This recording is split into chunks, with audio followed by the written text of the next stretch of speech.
Okay, thanks for joining me. We are just going to go on a little nature hike, a little meditative walk through nature. So it's a little bit different than a regular hike, but I'll explain as we go. I'll kind of show you what sort of things I do and look out for as I'm walking, and hopefully you guys can get a lot out of this video. I find being in nature just on its own is very rewarding and beneficial, but actually taking the time to, it's not really meditation, but it leads you a long way into becoming good at meditating. So let's get started. I'm just going to take you on one of my favorite little trails down here. We're not going very far, and let's see what we can come up with. Let's see what we can run into. Hopefully we don't run into anything, but let's see what we can find. So interestingly, while I was editing this video, I was feeling anxious, like, why are these clips so long? Come on, let's get moving, this is boring. So maybe the real world experience doesn't translate too well through a video, so I'll do my best to highlight what I'm looking for in a walk like this. The first half of the video will be quite talkative as I explain things. The second half of the video will be more of a try it out for yourself sort of exercise. So first of all, a meditative walk isn't done for exercise or fresh air. It isn't a hike because you don't have a planned route or a destination in mind. There's no set distance, no set speed, just natural curiosity, just like a child would explore the world. You're literally going out to try to focus your awareness on your surroundings. This can have the effect of stopping your mind from its constant chattering. If you're trying this for the first time, you should ideally choose somewhere where you're not likely to run into too many people. It'll make it easier to concentrate. A woodland is a perfect setting because there are few man-made elements for your mind to latch onto. Nature also changes constantly, so even if you're going to the same place each time, it's never really the same place. Once you get good, you can apply these techniques anywhere, but keep it simple and give yourself an easy place to learn. Walk into your location and get away from the trailhead. Find somewhere to start and take a deep breath and become aware of your own body first. You're also part of the landscape.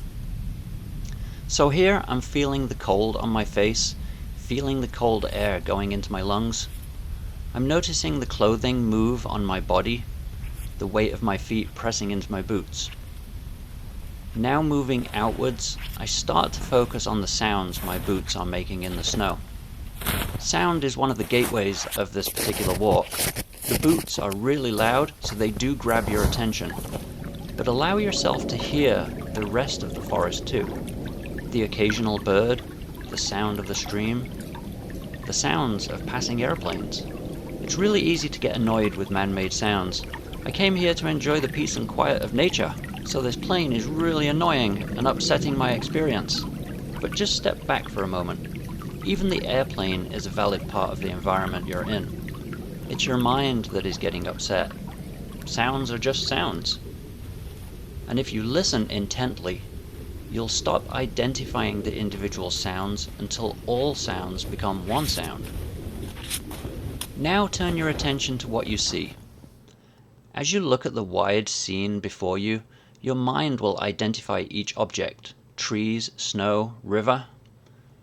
It's quite subconscious and normally you're unaware of it. But take your time, and as you slowly look around, become aware that your mind is doing just that. One of the best ways of stopping that from happening is to start to look more closely. Look at the colors in the snow. Snow isn't just white. It takes on the colors of the world around it. Shadows will be blue as they reflect the color of the sky. Highlights might be orange as they pick up the color of the sun. You may see browns and greens if the snow is close to trees or mosses. So take your time and really start to look at the details.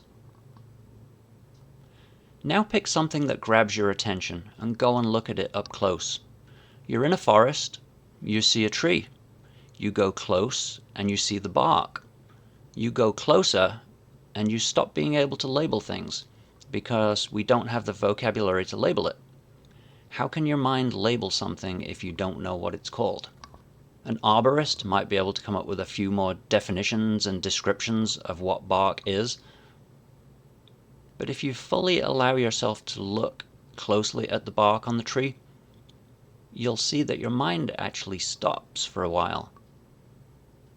And you can just enjoy looking at all of the millions of little details that are in there.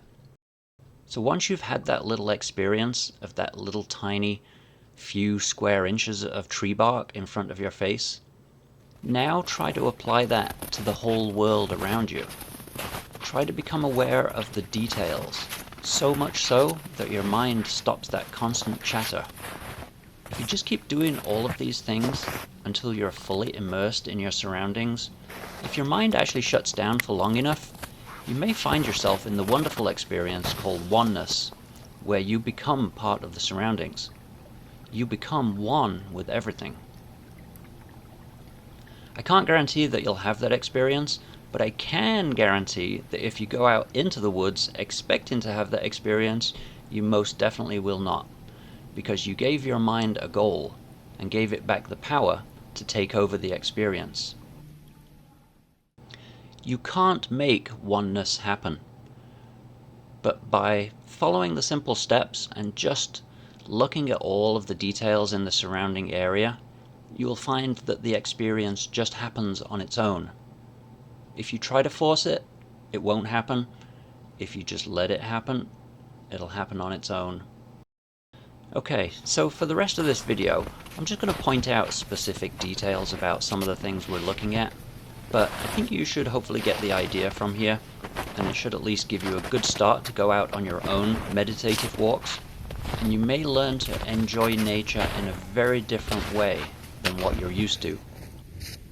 This process works equally well in the suburbs or in the city, but it's just so much more difficult because every time you see something written or you see a person, your mind instantly jumps into activity trying to identify it, trying to see if it's a threat, and basically reading signposts, billboards, storefronts, signs, banners, car license plates, and it is always looking to interpret what that means. So doing this in nature is so much easier. I think it's probably a lot more difficult watching the video than it is actually being there, but be patient and just try to relax, breathe slowly and deeply, and just enjoy the experience. I'll use visuals to try to highlight what I'm looking for as I'm walking, and hopefully it'll give you guys some pointers.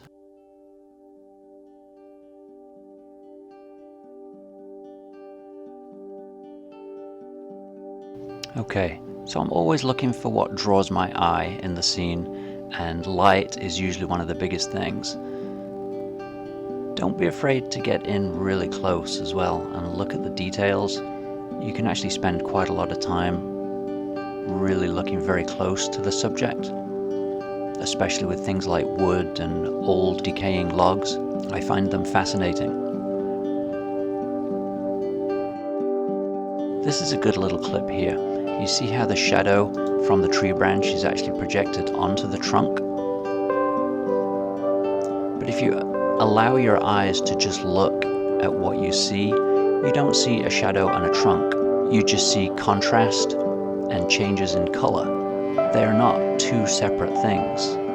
They are the same. And this is a little bit more difficult, but actually if you allow your eye to do the same with the edge of the tree and the background, you'll see that it's literally just a change in contrast and color. The whole scene and the tree is one. They are not separate.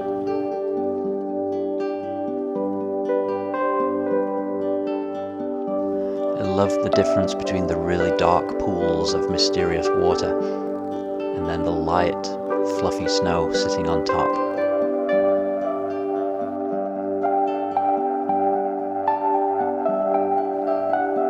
Patch of light right in the center there between the two trees really draws my focus.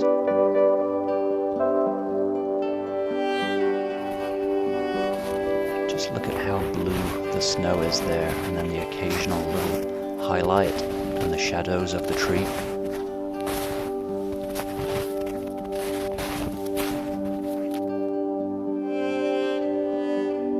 should stop from time to time. Don't move and just take in the whole scene around you. There's a lot of things that we miss when we keep walking quickly. Occasionally you'll see things that really grab your attention, like the fungus on the tree that seems really out of place in the snowy landscape. Again, you can spend a lot of time looking really closely at the details. Each piece of that fungus is completely different. I might not go around touching fungus much, but don't be afraid to touch things. You may even feel things beyond the roughness of the bark or the coldness of the snow. And as you get better at this, you may be able to sense more subtle feelings that defy explanation. And yet, they are still there.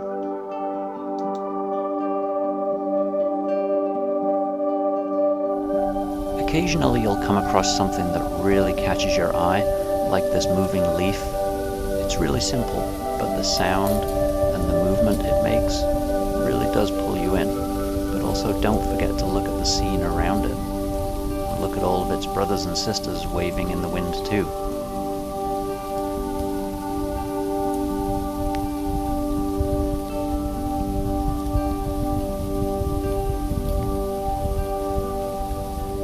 I really love this little clip, so I slowed it down here for you. Look at the color of the snow.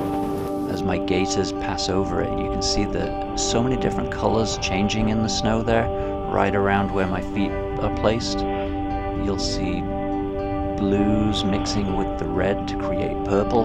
You'll see the red, the orange, and even yellow, and there's also a little bit of green that keeps getting reflected in there.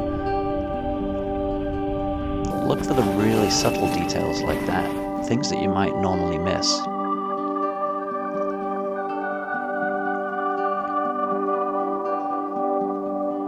This patch of snow really sparkles. As you move really slowly, the sun catches each little crystal and reflects and shimmers. The whole floor seems to be alive. Notice those things and enjoy them.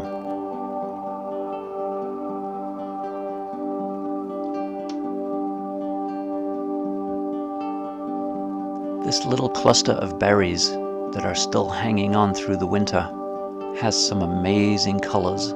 I don't know if they show up on the video, but if you look at the shine and then the reflection on the underside of the berries where the snow is bouncing light back up again.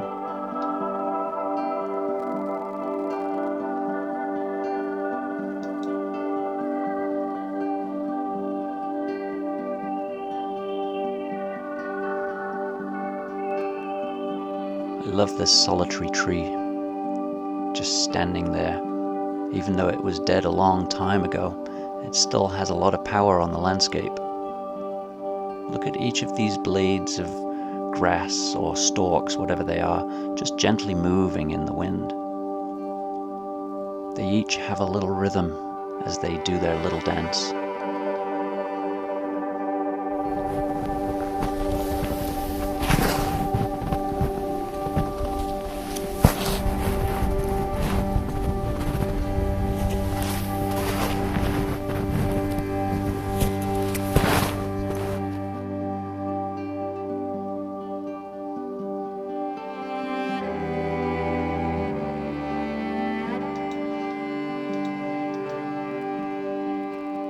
I'm back onto quite a main trail here, and you can see people walking past the end of the path.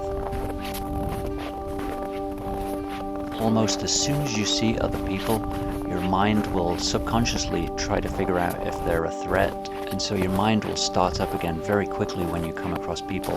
That's why it's best to try and avoid paths where you'll come across a lot of people.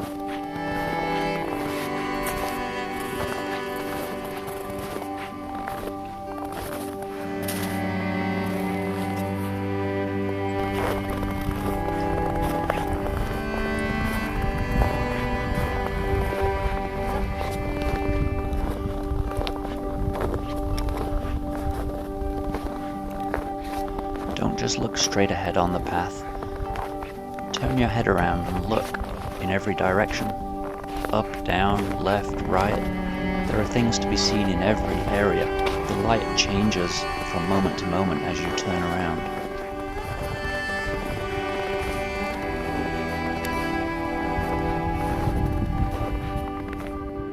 Even right on the snow in the trail, there is such a variety of textures and shadows, changes in the light, changes in color. When you come across man-made trails like this, though, your mind will try to identify. So as you look at that little segment, just realize that your mind was seeing tire tracks, footprints. But in reality, you're not seeing tire tracks. You're actually seeing a difference in light and shadow, changes in colors. It's only your mind that is interpreting that and telling you that it's a tire track. But the whole point of this exercise is to undo that subconscious programming. So you're not looking at a tire track, you're just looking at exactly what you see without any interpretation.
Again, I love that contrast between the really dark water and the light patches of snow.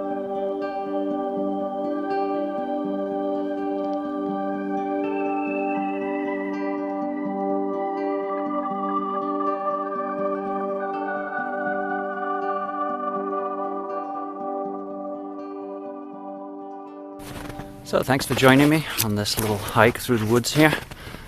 Remember, the biggest secret is just slow down, take your time. You're not really hiking, you're just observing. And if you see anything that you don't feel should be in nature, like a car or a noisy plane or something like that, don't worry about it. It is all nature. It might be man-made or natural, but it's all just sound. So don't let it bother you and upset you, otherwise it will definitely ruin your meditative walk. So enjoy. Thanks for joining me on this little adventure, and hope to see you again soon. Thanks. Bye.